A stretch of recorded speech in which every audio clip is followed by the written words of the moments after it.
Salam saudara, kita kembali mengikuti Abam, ini masuk episode 856.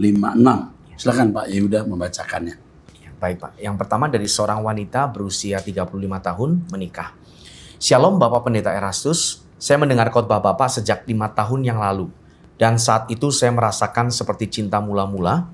Dan sejak 5 tahun yang lalu sampai sekarang saya selalu mendengarkan khotbah-khotbah Bapak setiap hari. Dan juga ikut doa pagi sejak awal ada doa pagi sampai saat ini. Saya juga menyediakan waktu doa pribadi minimal 30 menit setiap hari, tapi memang kadang ada bolongnya. Tapi kalau doa pagi hampir tidak pernah bolong. Saya juga membaca Alkitab setiap hari minimal 4-5 pasal, dan juga membaca buku-buku Pak Eras setiap hari minimal 4-5 bab. Tapi saya merasa seperti kehilangan cinta mula-mula. Kobaran api di dalam diri saya untuk mencari Tuhan tidak sekuat dulu, walaupun saya masih konsisten melakukan hal-hal di atas. Dan saya juga banyak melakukan hal-hal yang tidak berkenan walaupun itu tidak melakukan pelanggaran moral. Misalnya suka lihat-lihat online shop, juga scroll-scroll media sosial. Ya. Apakah ini yang namanya kehilangan kasih yang semula, Pak? Dan apakah ini yang dikatakan dalam Alkitab betapa dalamnya kamu sudah jatuh? Bagaimana caranya untuk membangkitkan kobaran api itu lagi ya, Pak?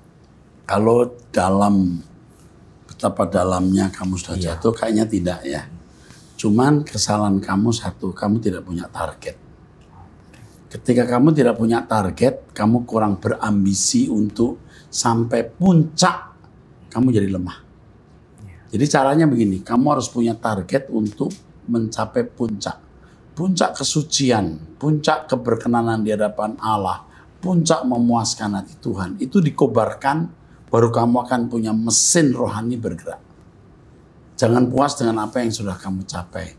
Jadi ketika terjadi kejenuhan, berarti kecepatan kamu sedang berkurang atau bahkan melambat. Ya, itu jelas ya. Maju terus, kamu orang yang dipilih. Amin. Berikutnya dari seorang wanita berusia 44 tahun, menikah, punya 2 orang anak, 4 cucu. Shalom Bapak yang diberkati Tuhan. Pengen curhat sih sebenarnya, dulu saya dari seberang, sekarang ikut suami Pak. Tolong bantu doa buat kami, banyak pergumulan yang kami hadapi. Aku pengen hidup kami sekeluarga dipulihkan semua Pak. Aku sering dengar khotbah Bapak dan mulai ikut doa pagi. Saya sedih Pak, tolong bantu doa, bimbing aku ya Pak. Terima kasih Bapak, doa saya Bapak Erastus sehat selalu dan diberkati umur panjang. Dan saya pengen ketemu Bapak. Usiamu 44 tahun sudah punya 4 cucu. Ini kamu jadi ini, Neti. Nenek cantik. Nenek cantik.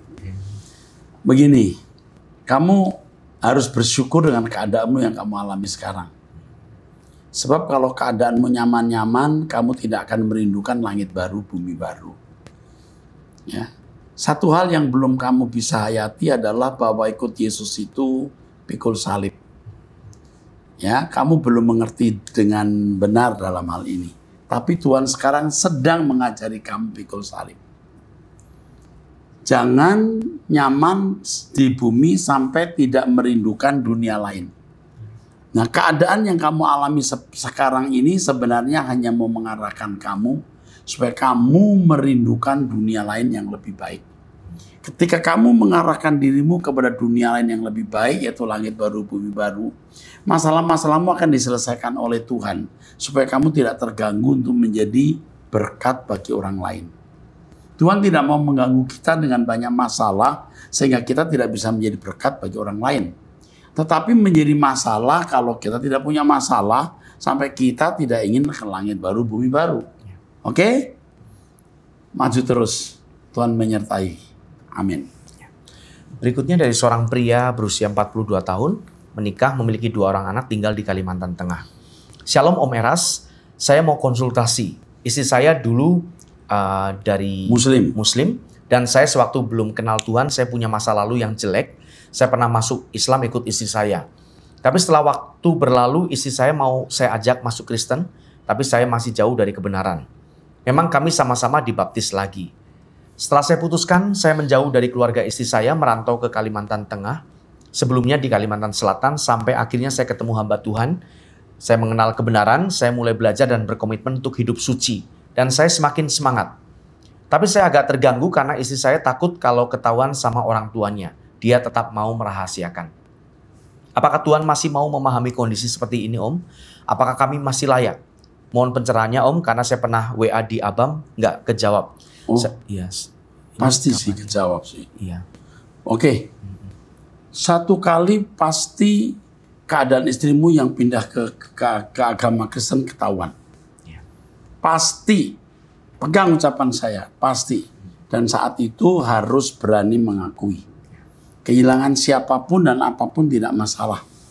Asal tetap mempercayai Yesus sebagai Tuhan dan Juru Selamat untuk bertumbuh dalam kesempurnaan agar layak menjadi anggota keluarga kerajaan Allah. Selamat berjuang dan tetap ikuti Truth ID. Suara kebenaran ini akan melengkapi kita menjadi orang-orang saleh yang akan mewarisi kerajaan Bapa di surga. Selamat berjuang karena kamu orang yang dipilih Tuhan. Menurut saya, kamu ada orang yang pernah didoakan. Sehingga walaupun kamu sudah pindah agama, kamu balik lagi. Oke, teruskan. Pertanyaan dari seorang ibu berusia 37 tahun, menikah, memiliki 4 anak, tinggal di Depok. Shalom Pak Eras, di pernikahan kami suami saya main perempuan. Ketahuan sejak anak saya yang ketiga umur 4 bulan. Dan sampai sekarang tetap seperti itu, sudah jarang pulang ke rumah. Kalaupun pulang, itu subuh pulangnya. Tapi baru-baru ini dia kembali ketahuan selingkuh, jadi saya kalau dia datang, saya muak lihat mukanya. Dan anak-anak saya sudah tahu bapaknya seperti itu. Kebutuhan anak-anak pun sudah tidak terpenuhi, kadang dikasih cuman sekian setiap hari, kadang tidak sama sekali. Sementara anak-anak 3 yang sekolah. Saya bingung harus bagaimana, Pak. Apakah saya harus tinggalkan dia atau saya tetap bertahan? Tapi kalau saya bertahan di sini kebutuhan kami tidak jelas. Sudah pernah minta maaf dari mimbar, tapi tetap juga diulangi. Minta maaf dari mimbar? Dari mimbar. Wow. Iya. Pernah minta dari mimbar tapi tetap juga diulangi. Apa dia pendeta? Terus? Iya. Sama anak-anak pun sudah cuek. Harus gimana saya Pak Eras? Bolehkah saya pergi ke tempat lain karena di sana saya bisa kerja? Suami saya juga udah terang-terangan posting foto perempuan selingkuhannya di sosmed. Pasti bukan pendeta. Oh iya, iya Pak. Mohon Pak Eras, apa yang seharusnya saya lakukan? Terima kasih Tuhan Yesus memberkati. Anaknya berapa ya? Anaknya 4, Pak. Saya kira kalau kamu bisa hidup di tempat ini, bertahan dengan cara yang ada, pertahankan. Di tempat lain belum tentu kau bisa hidup. Ya. Belum tentu. Jadi yang sekarang ini kamu sudah bisa hidup, teruskan di sini dulu. Jangan mengusahakan cerai. Ya. Usahakan untuk mendapatkan nafkah. Kalau kamu bergereja di satu gereja, saya harap pendeta memperhatikan kamu khusus. Ya. Kamu termasuk orang yang harus diperhatikan khusus. Jadi tetaplah bersama dengan kami di Truth ID. Doa bersama kami pagi hari. Tetaplah berjuang. Yang penting bisa dilewati hari ini.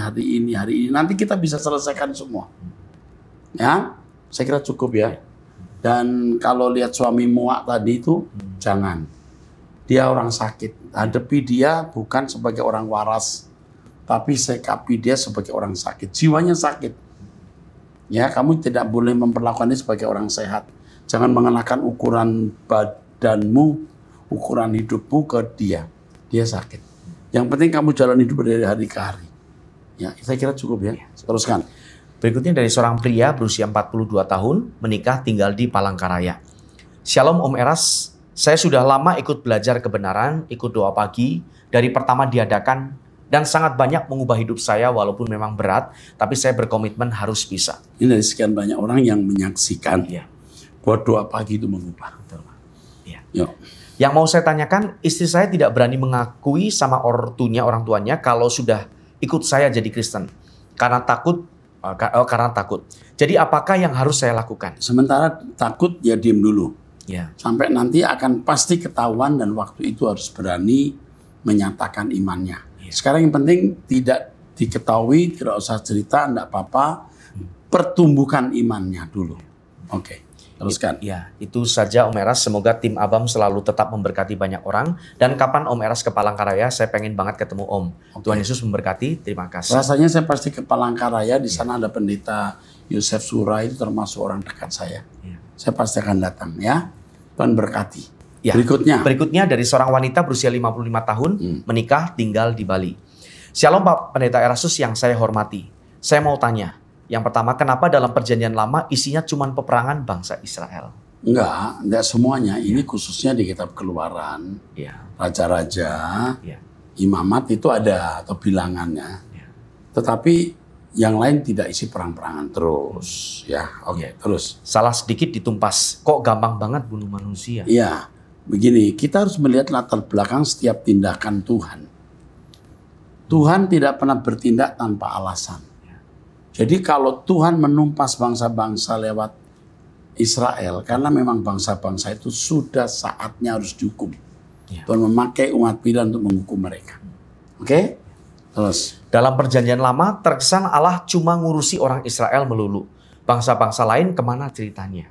Sebenarnya Allah mengurusi semua bangsa di dunia. Hanya di Alkitab dikhususkan kisah mengenai bangsa Israel. Kalau bisa ditulis, tidak ada buku yang cukup memuat bagaimana Allah berkarya di kalangan orang-orang RRC, Jepang. Semua itu ada karya-karya Allah. Nah, makanya kita juga berpikir harus luas. Jangan sempit seakan-akan Tuhan itu berurusan hanya dengan orang Israel. Tuhan berurusan dengan semua bangsa di dunia. Hanya tidak tertulis. Oke, teruskan. Yang terakhir, bagaimana cara mengambil keputusan yang benar? Apakah selalu tanya Roh Kudus? Bagaimana cara mendengarnya? Terima kasih Pak Tuhan. Jadi kalau seorang bergaul dengan Tuhan, dia akan memiliki kepekaan. Dan kepekaan itu akan menuntun dia memiliki kecerdasan. Sehingga waktu dia mengambil keputusan tidak usah berkata Roh Kudus. Bagaimana ya? Itu Roh Kudus sudah mengajari kita kecerdasan dalam mengambil keputusan. Tapi memiliki tingkat kecerdasan seperti itu harus hidup dalam persekutuan dengan Tuhan panjang waktunya. Setia, tekun, doa, mendengar firman, terbangun, bangunan berpikir yang baik, baru punya spiritual quotient. Jelas ya? Roh Kudus akan menuntun. Jadi tidak dikit-dikit, apa ya Tuhan? Aku harus bagaimana? Tidak harus begitu. Otomatis dia akan mengerti apa yang patut dia ambil. Nah, untuk hal khusus baru dia tanyakan Tuhan. Oke, terus. Dari seorang wanita berusia 51 tahun, menikah, tidak memiliki anak. Shalom Pak Eras, suami saya selingkuh dengan janda 3 anak non-Kristen dan katanya nikah siri. Suami ngaku Duda dan non-Kristen.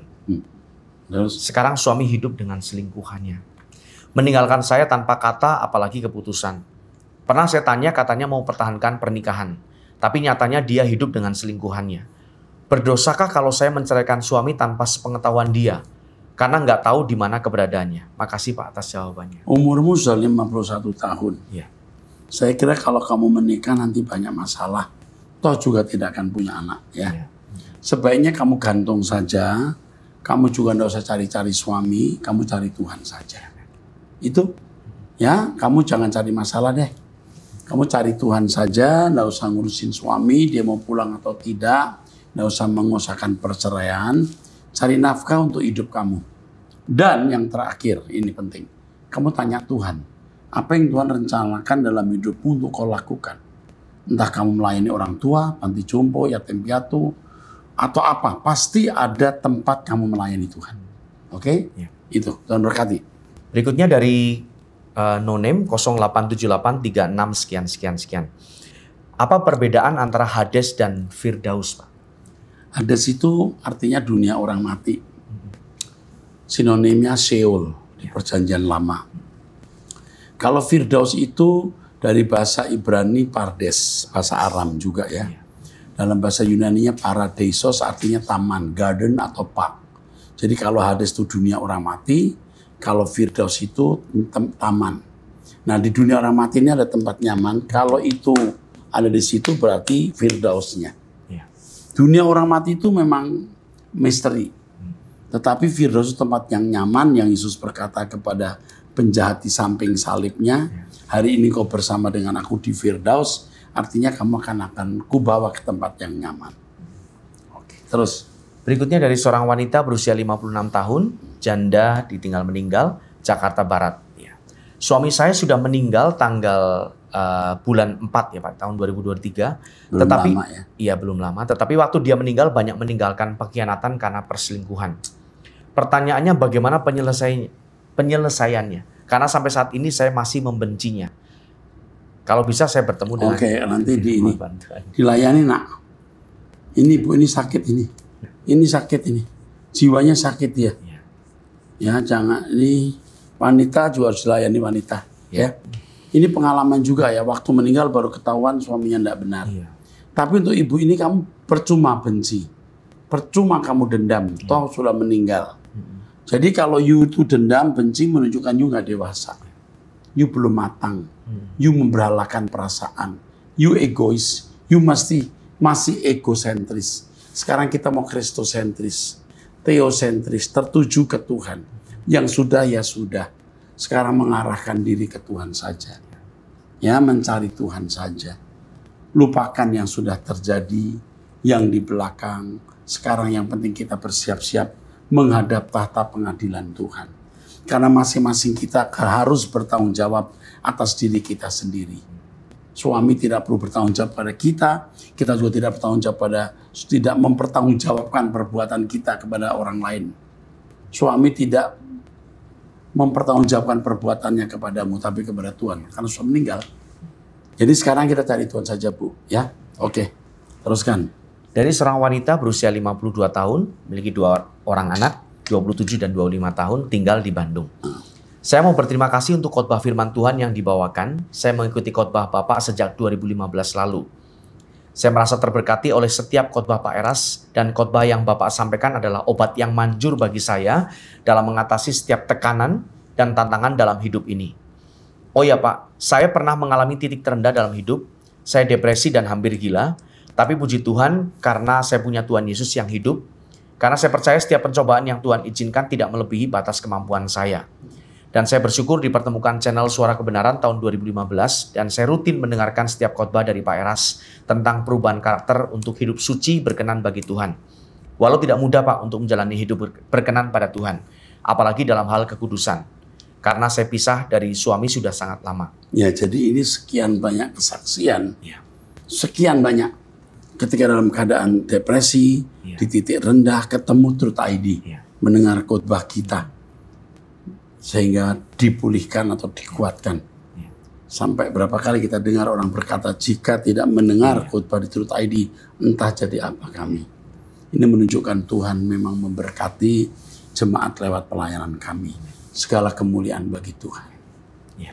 Suami pergi dari rumah dan tinggal di rumah orang tuanya.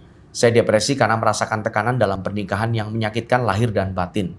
Suami pelit, kasar, dan sering merendahkan saya, sehingga saya merasa tidak berharga. Secara fisik dia tidak pernah memukul. Dia jarang pulang kelakuannya seperti bujangan padahal usia jauh di atas saya hampir 14 tahun. Saya depresi dan hampir gila. Saya bersyukur dengan mendengarkan pengajaran khotbah dari Pak Eras. Saya diingatkan bahwa hidup ini sementara. Dan setiap masalah apapun pasti bisa dilewati. Ya, ini bagus. Ini antibiotik yang bagus. Suami tidak pernah memukul pakai tangan, tapi memukul cara sikap dan perbuatan.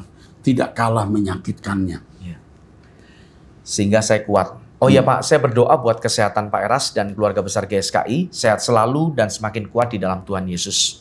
Saya merasakan kesedihan saat ajaran Pak Eras dibilang sesat dan yang menyerang itu sesama orang Kristen. Yang mereka hanya mendengarkan ajaran Pak Eras hanya sekilas.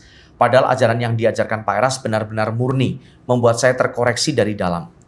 Untuk memiliki sikap hati dan pola pikir seperti Tuhan Yesus. Maaf Pak, chat saya terlalu panjang, tapi saya salut Pak Eras selalu rendah hati dan tulus memberitakan firman Tuhan untuk membuat orang-orang bertobat.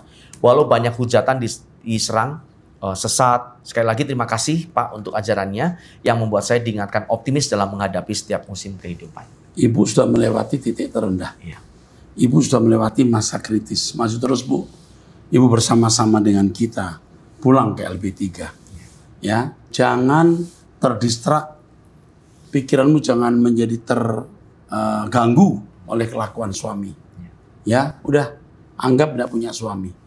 Siap-siap ketemu dengan mempelai kita Tuhan Yesus Kristus. Oke, terus selanjutnya dari seorang wanita berusia 37 tahun menikah tinggal di Bekasi. Shalom Pak, izin mau sharing dan bertanya. Saya dulu adalah seorang Kristen menikah dan punya anak satu laki-laki. Saya diberkati di gereja. Satu dan lain hal, saya bercerai dari suami saya. Sekarang dia sudah menikah dan punya anak. Saya pun menikah kembali dan meninggalkan Tuhan, menjadi seorang Muslim. 2 tahun belakangan saya tidak merasa ada kedamaian dan ketenangan menjalani rutinitas saya sebagai seorang Muslim. Saya tanya Tuhan dan saya mendapat jawaban untuk kembali kepada Tuhan. Saya jujur ke suami saya yang sekarang, seorang Muslim. Saya sudah pasrah kalau beliau akan tinggalkan saya. Namun itu tidak sesuai dengan pemikiran saya. Suami saya justru juga merasakan mau ikut Tuhan. Wush. Keren ya? Iya, keren. Hebat ini. Terus? Pak, kami ingin sekali diberkati dalam pernikahan. Namun dari satu gereja yang sudah kami datangi dan konsultasikan, kami tidak dapat diberkati. Mantan suami saya yang pertama sekarang sudah menikah dan diberkati juga di gereja. Kerinduan saya sekarang dan suami adalah bisa diberkati dan dibaptis sebagai seorang Kristen untuk ikut Tuhan. Iya, apakah boleh kami diberkati dan dibaptis? Di mana tinggalnya? Tinggalnya di Bekasi, Pak. Oke, nak, tolong dihubungi sekarang.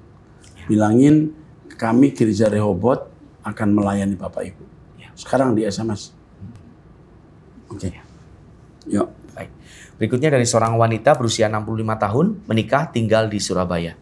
Shalom. Ketika manusia meninggal, apakah benar rohnya diambil, jiwanya diadili, tubuh kembali ke tanah? Terima kasih Tuhan Yesus. Kembali ke tanah, tubuh, iya. Roh dan kesadaran jiwanya. Jadi ini penting ya untuk memahami bahwa ada tubuh, jiwa, dan roh. Tubuh, jiwa, dan roh. Tubuh dikubur. Roh kembali kepada Tuhan. Tapi ada bagian jiwa yang ikut roh. Ada bagian jiwa yang masuk tubuh. Ngerti maksud saya? Itu maksudnya.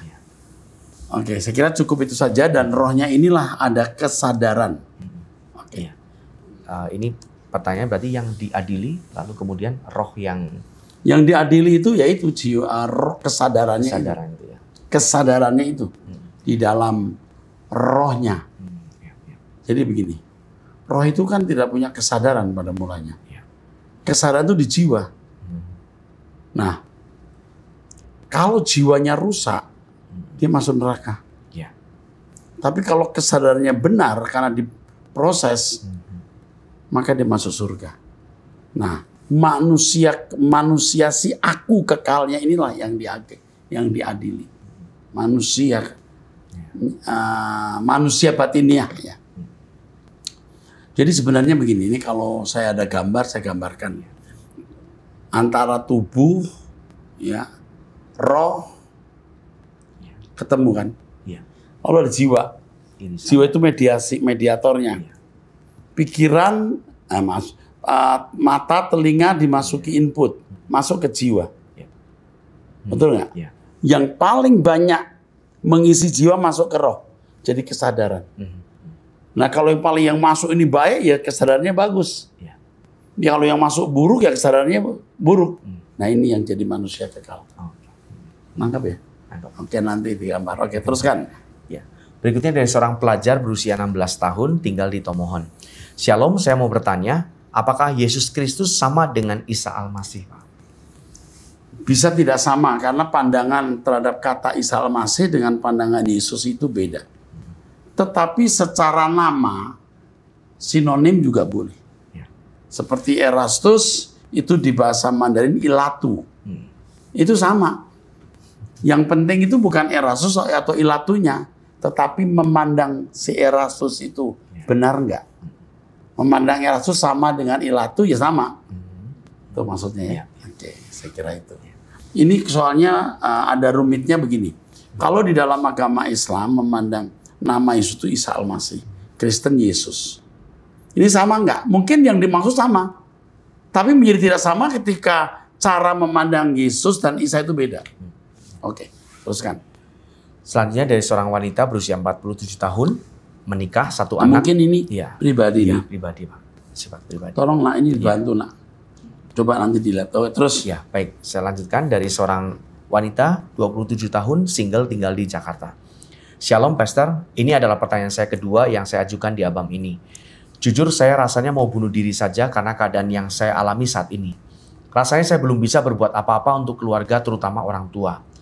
Planning saya dan pasangan untuk menikah tahun depan pun rasanya saya nggak bisa jalanin karena saya ragu dengan kondisi keluarga saya saat ini. Saya tahu Pastor kalau ini salah, tapi bisakah saya menang melawan perasaan saya saat ini? Apa saya layak untuk survive lewatin semuanya? Rasanya saya kurang yakin saat ini bisa lewatin masalah seperti ini lagi. Terima kasih Pastor dan tim, Tuhan memberkati. Ini harus mendesak. Iya. Harus dihubungi mendesak. Iya. Ini sakit jiwanya. Iya. Harus segera dilayani. Teruskan. Iya. Baik, berikutnya dari pria 27 tahun, belum menikah, tinggal di Flores, NTT, Nusa Tenggara Timur. Pak Pendeta, saya sering doa untuk keluarga, tapi saya sendiri pun kadang capek doa untuk keluarga, sedangkan saya juga butuh doa untuk saya sendiri.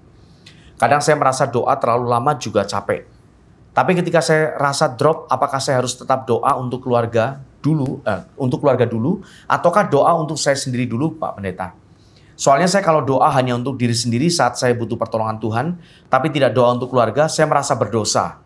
Soalnya saya kalau doa untuk keluarga semua, saya sebut satu secara detail, apalagi ada masalah atau butuh pertolongan. Saya harus bagaimana Pak Pendeta? Terima kasih, Tuhan Yesus memberkati. Harus mengerti ya kayak doa. Doa itu dialog.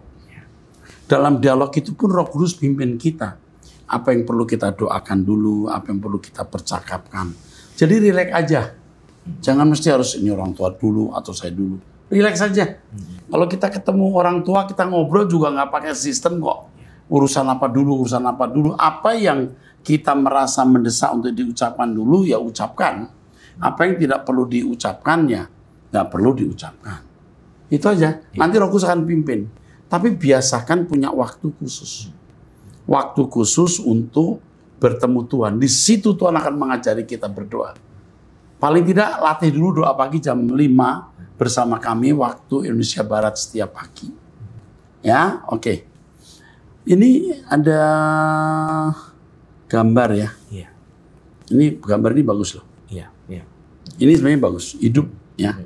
Walaupun seperti karikatur kan aneh, tapi ini bagus. Layanan anak. Dari seorang bapak ya. Iya. Seorang bapak usia 53 tahun, Hedi Ibrahim ya. Iya. Prahoro Projotomo.